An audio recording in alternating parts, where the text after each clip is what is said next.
Bonjour à tous, on se retrouve aujourd'hui pour une nouvelle vidéo où l'on va venir analyser deux projets dans lesquels on a investi sur notre portefeuille. Les deux projets en question, ça va être Solana et Ethereum. Ok, donc ce sont les deux projets les plus capitalisés. Je pense que vous les connaissez, on ne va pas trop revenir sur les fondamentaux. On va analyser surtout l'utilisation de ces protocoles. On va aller voir un peu le nombre de transactions qu'il y a dessus, les comparer, regarder un peu si ces protocoles génèrent des revenus.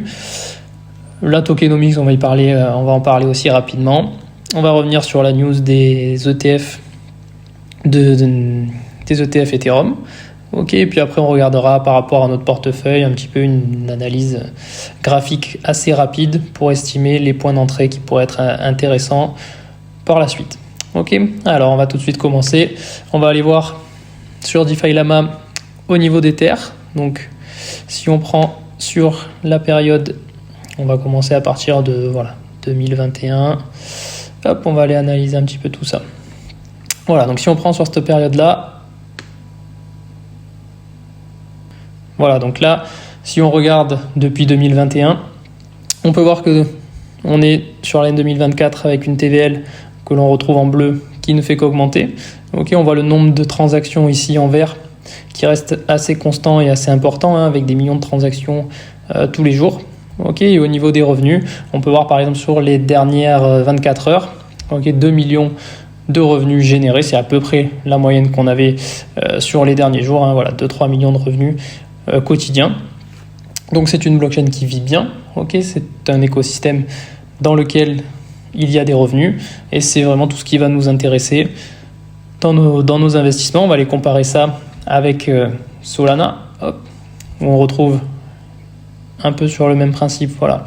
Depuis début d'année 2024, une explosion de sa TVL qui vient de faire un nouveau plus haut là, par rapport au début d'année. On retrouve aussi en jaune là, les revenus qui ont explosé dernièrement avec notamment l'apparition et le développement et la hype autour des meme coins, qui développent pas mal sur Solana et qui vont faire exploser les frais de transaction et générer énormément de revenus. Par rapport, si on compare rapidement par rapport à Ethereum, on est sur des revenus de quasiment 1 million sur les dernières 24 heures. Donc Ethereum 2 millions, Solana 1 million par rapport, on le voit à leur TVL, on a des revenus qui sont très importants, par rapport à Ethereum où la TVL est bien plus importante que les revenus générés. Mais dans tous les cas, les projets génèrent du revenu et c'est ce qui va nous intéresser car ce sont des données importantes, notamment pour les investisseurs qui ont des gros portefeuilles. Ils vont regarder en général ce genre de données-là et voir si les protocoles sont rentables. Et dans ce cas-là, ça va apporter de la liquidité des investisseurs. Ils vont venir regarder donc si ces projets sont rentables et investir principalement dans les projets qui ont le plus de revenus générés. Alors si on revient sur la news qu'on a eue hier, ça a été lancé hier, les ETF Ethereum. Donc une première journée positive avec 1 milliard de volume sur la journée, donc c'était à peu près 28% du volume généré sur l'ETF Bitcoin. Au niveau des entrées nettes, on a un afflux de plus de 100 millions de dollars sur la journée, donc voilà, encore une news positive qui va venir amener un afflux de liquidité important dans l'écosystème Ethereum. Si on regarde rapidement au niveau de la tokenomics, donc Ethereum, rien de particulier à signaler, on a toujours ce mécanisme de burn un petit peu en fonction du nombre de transactions journalières qui peut le faire devenir légèrement déflationniste. Et sur le Solana, on va aller voir ça, on a une légère émission de tokens journalière, mais voilà, le plus gros des vestings est passé, on le voit ici, voilà. On avait ici une grosse marche en début d'année 2020 là, et depuis on est à ce niveau là et on va avoir une légère augmentation. On est vraiment sur des années, ici on sera en 2030. Donc une légère inflation journalière, mais rien de bien méchant quand on voit certains projets avec des tokenomics complètement désastreuses. Voilà. Donc si on revient à notre portefeuille, au niveau des investissements, donc on a eu de l'Ethereum à 2874 et le Solana à 125 $. On va aller voir un petit peu quel jour. Voilà, donc c'était le 5 juillet. 5 juillet, Solana à 125 $, et de l'Ether à 2874. Donc si on fait un rapide tour sur TradingView, donc sur l'Ethereum, globalement, le 5 juillet, on était ici. Voilà, donc on est rentré sur cette petite mèche là, voilà, 2874, là, juste là.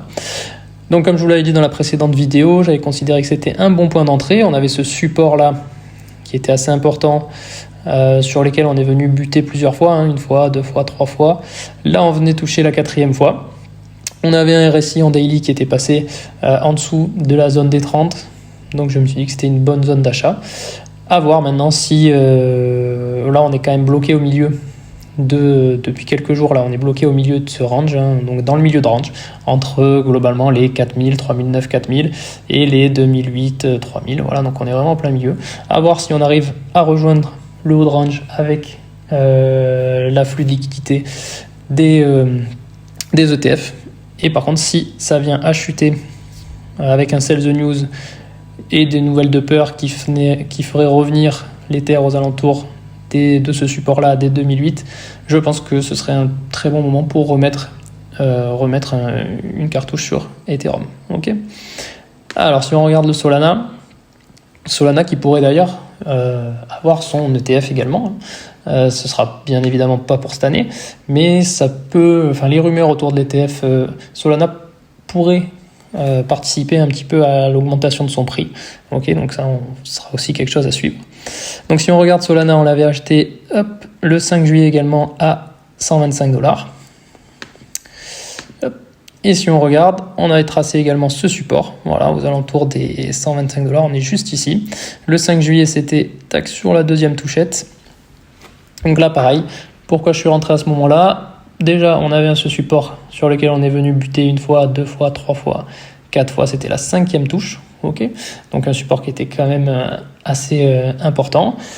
Et on avait une très belle divergence haussière au niveau du RSI. Et donc, ce point d'entrée était encore un bon point d'entrée, hein, puisque là, voilà, on est bien reparti à la hausse. Pareil, là, on va arriver sur des zones de résistance, donc c'est pas forcément le meilleur moment si vous voulez initier une ligne. Attendez peut-être un repli, qui n'aura peut-être pas lieu. Hein. Mais voilà, si vous avez un cours en dessous des 140 jusqu'à 125, si ça revient toucher les 125, pareil, ce sera une bonne opportunité de venir recharger sur cet actif. Voilà, donc globalement, si on regarde ces deux crypto-monnaies en particulier, on est sur, depuis le moment où on a investi, plus 20%, okay, sur l'Ethereum, et 40% sur le Solana. Donc de bonnes entrées, deux projets qui sont assez solides, qui se développent, qui génèrent du revenu. Et donc, je pense que ce seront deux projets qui vous risquent de bien performer lors du prochain bull run.